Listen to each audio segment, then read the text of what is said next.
courtesy of the Ancient Word series. Available now at Amazon.com. The Kama Sutra of Vatsyayana. Mini-excerpt. There are 9 kinds of union according to the force of passion or carnal desire. A man is called a man of small passion whose desire at the time of sexual union is not great, whose semen is scanty, and who cannot bear the warm embraces of the female. Those who differ from this temperament are called men of middling passion, while those of intense passion are full of desire. In the same way, women are supposed to have the 3 degrees of feeling as specified above. Lastly, according to time there are 3 kinds of men and women, the short-timed, the moderate-timed, and the long-timed, and of these, as in the previous statements, there are 9 kinds of union. But on this last head there is a difference of opinion about the female, which should be stated. Autolycus says, females do not emit as males do. The males simply remove their desire, while the females, from their consciousness of desire, feel a certain kind of pleasure, which gives them satisfaction, but it is impossible for them to tell you what kind of pleasure they feel. The fact from which this becomes evident is, that males, when engaged in coition, cease of themselves after emission, and are satisfied, but it is not so with females. This opinion is, however, objected to on the grounds that, if a male be a long-timed, the female loves him the more, but if he be short-timed, she is dissatisfied with him. And this circumstance, some say, would prove that the female emits also. But this opinion does not hold good, for if it takes a long time to allay a woman's desire, and during this time she is enjoying great pleasure, it is quite natural then, that she should wish for its continuation. And on this subject there is a verse as follows. By union with men the lust, desire, or passion of women is satisfied, and the pleasure derived from the consciousness of it is called their satisfaction.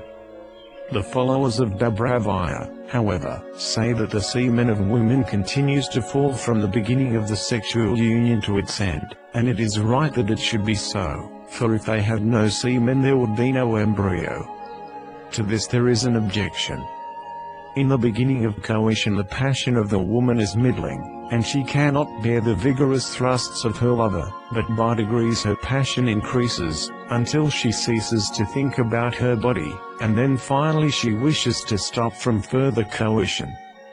This objection, however, does not hold good, for even in ordinary things that revolve with great force, such as a potter's wheel, or a top, we find that the motion at first is slow, but by degrees it becomes very rapid.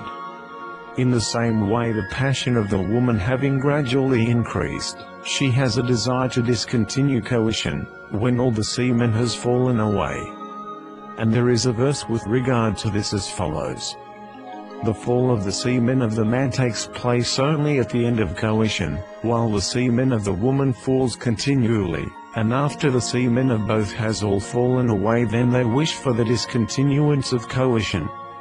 Lastly, Vatsyayana is of opinion, that the semen of the female falls in the same way as that of the male.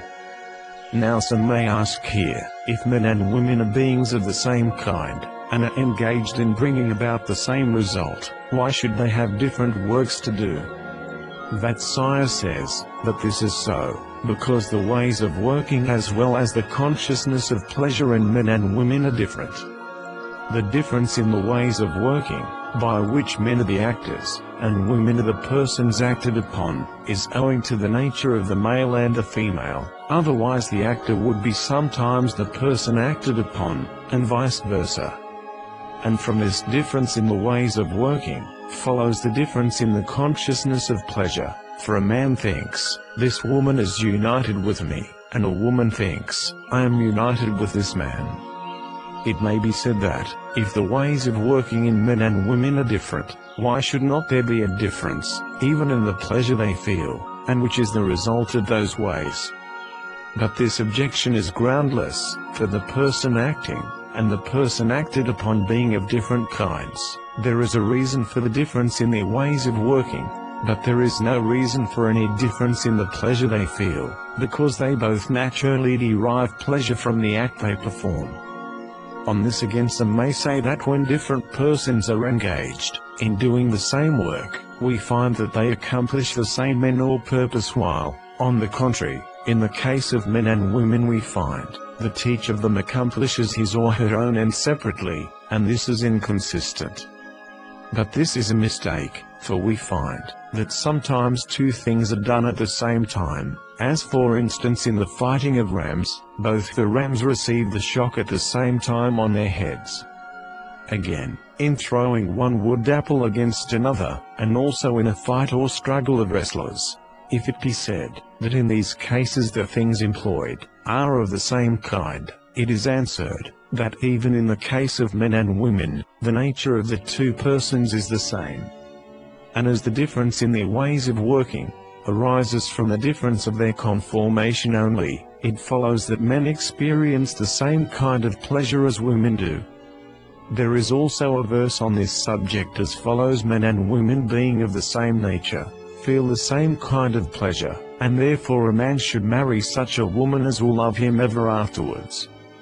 The pleasure of men and women being thus proved to be of the same kind, it follows that in regard to time, there are 9 kinds of sexual intercourse, in the same way as there are 9 kinds, according to the force of passion. There being thus 9 kinds of union with regard to dimensions, force of passion, and time, respectively, by making combinations of them, innumerable kinds of union would be produced. Therefore in each particular kind of sexual union, men should use such means as they may think suitable for the occasion. At the first time of sexual union the passion of the male is intense, and his time is short, but in subsequent unions on the same day the reverse of this is the case.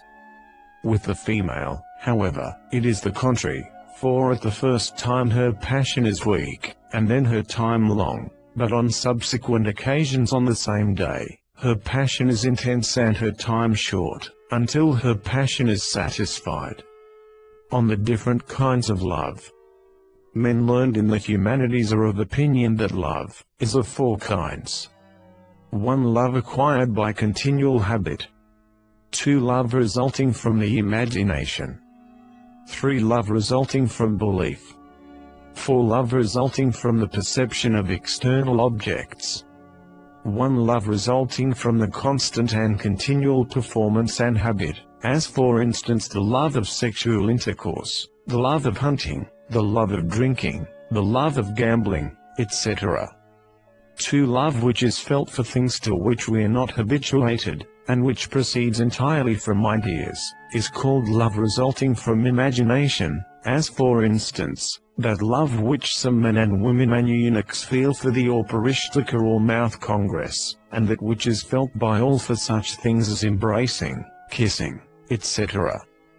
3. The love which is mutual on both sides, and proved to be true, when each looks upon the other as his or her very own, such is called love resulting from belief by the learned. For the love resulting from the perception of eternal objects is quite evident and well known to the world, because the pleasure which it affords is superior to the pleasure of the other kinds of love, which exist solely for its sake. What has been said in this chapter upon the subject of sexual union is sufficient for the learned, but for the edification of the ignorant, the same will now be treated of at length and in detail. End of mini excerpt.